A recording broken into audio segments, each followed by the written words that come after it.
estudantes da terceira série, vamos falar hoje sobre o processo de descolonização do continente africano, tão importante para os nossos dias atuais. Nesse processo, obviamente, temos que compreender, através do objetivo da aula, o processo que deu todo esse transcurso através e o objetivando a independência, logicamente, todas as questões socioeconômicas que deflagraram nos últimos anos e no qual se assenta o continente africano até os dias de hoje. Para isso, vamos remeter ao estudo, obviamente, do processo anual de independência. Então, este mapa aqui é muito interessante para que a gente observe o processo que se deu de maneira gradual. Então, dentro do contexto da colonização e do imperialismo europeu, não se esqueçam da Conferência de Berlim, em que houve aquela partilha do continente africano, o fatiamento desse continente para o continente europeu. Nós temos movimentos de resistência que foram crescendo, foram se articulando e gradualmente os países africanos foram se tornando independentes. Este processo se deu nestas datas aqui. Então nós percebemos um link entre a legenda e o mapa, em que nós percebemos países em 49, em 50, 60, 70, até 1980 e mais aproximadamente, como nós vemos, década de 90. Nesta gradual, ou melhor dizendo, nesse gradual processo de independência, tem uma particularidade que eu acho interessante resgatar. Todos a partir da Segunda Guerra Mundial. Então isso nós temos que dar um dimensionamento.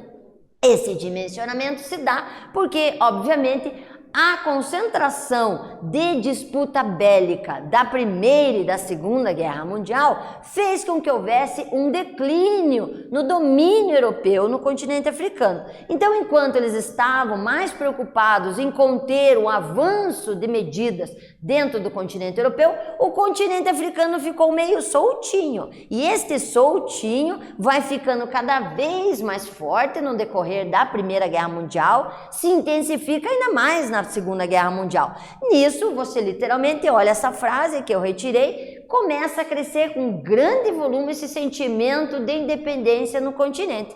Aqui a imagem destaca um movimento bem interessante de um ressurgimento, um renascimento africano no Senegal, mostrando este domínio que cresce, essa autoestima que cresce dentro do continente africano. Isso, obviamente, claro, embasado no enfraquecimento da Segunda Guerra Mundial no continente europeu, pois uma guerra deflagra muitos movimentos, movimento de disputa bélica, movimento de disputa social, ausência de infraestrutura, ausência de uma qualidade de vida para a população. Então, literalmente o mundo, na Primeira e na Segunda Guerra Mundial, passou por um movimento direta ou indiretamente envolvido num processo de rearticulação territorial. E essa rearticulação territorial deflagra no continente africano com a independência de algumas colônias que inclusive conseguiram de maneira pacífica.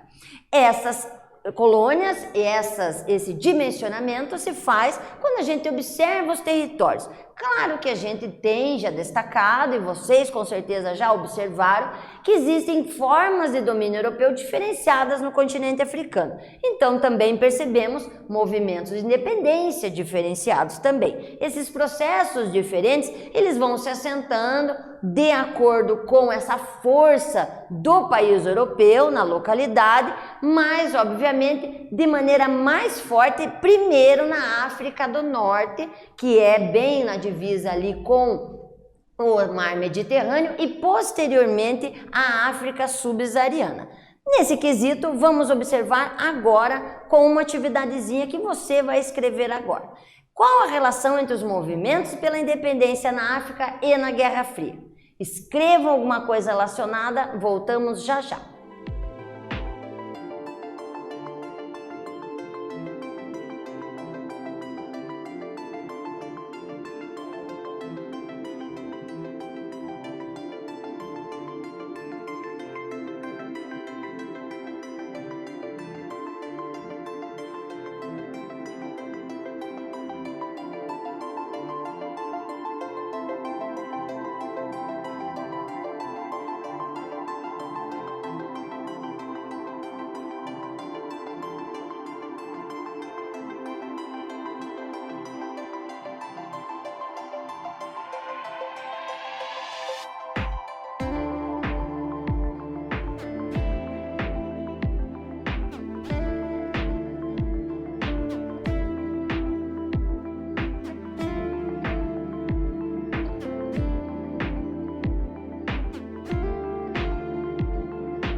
Então, alunos, observem que o contexto Guerra Fria não foi dimensionado anteriormente, mas com certeza você, aluno da terceira série, já viu esse processo várias vezes. É um processo que há uma relação, uma disputa de maneira ideológica entre o sistema econômico capitalista e o sistema econômico socialista. Dessa forma, qual é a influência que isso remete no período de independência na África? Obviamente é uma sugestão de resposta, mas ciente de que a Guerra Fria vem na sequência da Segunda Guerra Mundial e nós articulamos o raciocínio de que durante o processo da Primeira e da Segunda Guerra Mundial se fragilizou o domínio europeu no continente africano, obviamente esta discordância no sistema econômico que se avoluma no processo da Guerra Fria também auxiliaram muito o quesito do processo de independência em muitos países africanos.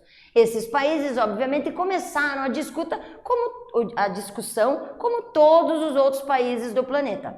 Se havia a permanência no sistema capitalista ou a inserção de um novo sistema chamado socialista. E essa polarização não foi diferente no resto do mundo. Ou seja, o continente africano se adequou a esse processo, disputou e infelizmente deflagrou também uma disputa além daquelas que já existiam pelo processo de independência dimensionado anteriormente. Esse processo vai se intensificar, observem aqui novamente o mapinha, em que você tem alguns países chegando até 2010 com esse processo de descolonização. Então, no mapa anterior, nós tínhamos dimensionado até a década de 80, vejam que até 2010 nós temos países que ainda querem a sua independência. Por quê? Porque dentro do processo de estabelecimento de fronteiras, não foram as pessoas do país envolvido ou do território envolvido que estruturaram esse processo de fronteiras. Então, existe muita insatisfação, visto que são países grandes, porque o continente como um todo é um continente grande. Então, muitas vezes, as questões territoriais, os recursos oferecidos e até a população originária se mostra contra a atual divisão. Aqui dimensionada, por exemplo, no quesito do Sudão, que não satisfeito com o dimensionamento dado anteriormente ao seu território, divide-se e hoje nós temos o Sudão e o Sudão do Sul. Dentro dessa possibilidade, vamos observar esse processo de pós-independência.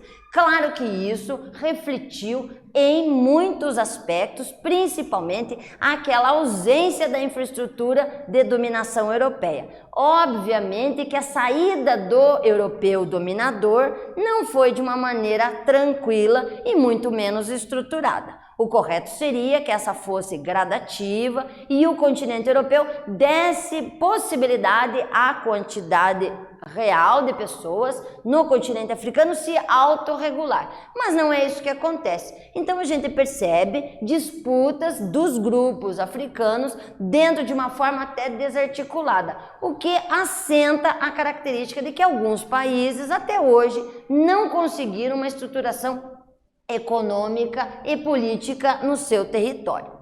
Isso fez com que crescesse cada vez mais, isso é muito visível ainda, e infelizmente, as guerras civis. As guerras civis são extremamente delicadas porque elas envolvem pessoas da mesma nacionalidade. Então são literalmente irmãos de território brigando pela disputa ou ideológica, ou econômica, ou política. E isso remete a uma luta árdua e que se estende por muitos anos porque você não tem identificação nem de uniforme, nem de bandeira, visto que são as mesmas. E isso é muito difícil de ser entendido muitas vezes pelas próprias pessoas que ali habitam e que, logicamente, sofrem com essas disputas internas.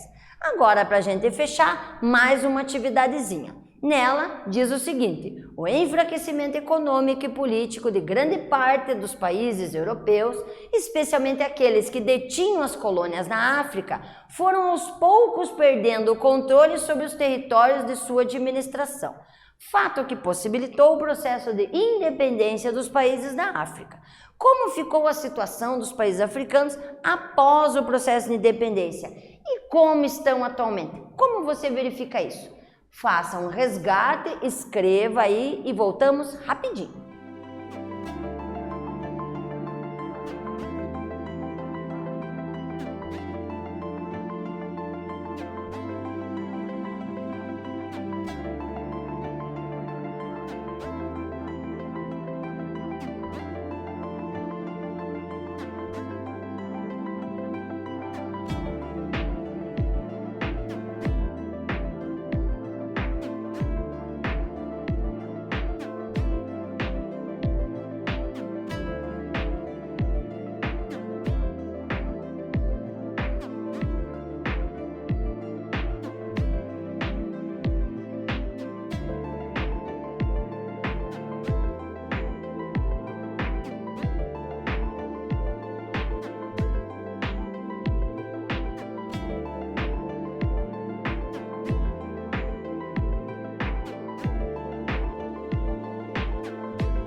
Então, alunos, novamente escrevam da maneira que mais melhore a sua forma de assimilação.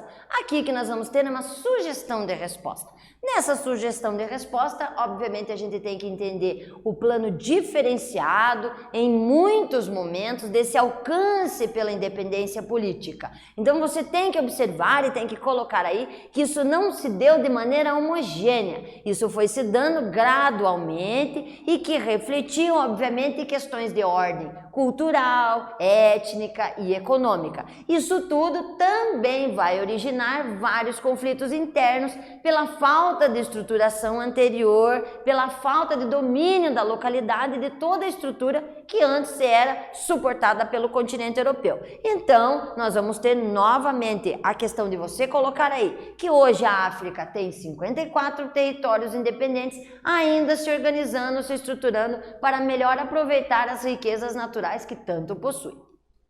Na continuação, nós vemos que esta fragilidade econômica, ela assenta literalmente um reflexo na população. Então, obviamente, essa falta de estrutura política e econômica, ela reflete na sobrevida das pessoas, na qualidade no seu dia a dia, no tipo de trabalho, na forma como esse trabalho é remunerado. E isso, obviamente, vai representar uma análise que nós devemos fazer. Um dos mecanismos que nós utilizamos muito para fazer a análise é o IDH, Índice de Desenvolvimento Humano, onde saúde, renda e escolaridade, principalmente, refletem num conjunto numérico e esse número numérico nos dá uma base para análise. Quando olhamos esta tabela, você tem que ter a noção de que é uma tabela que dá uma noção, ele não é um número exato, ele nos favorece a observar em termos quantitativos e nos possibilita fazer uma comparação.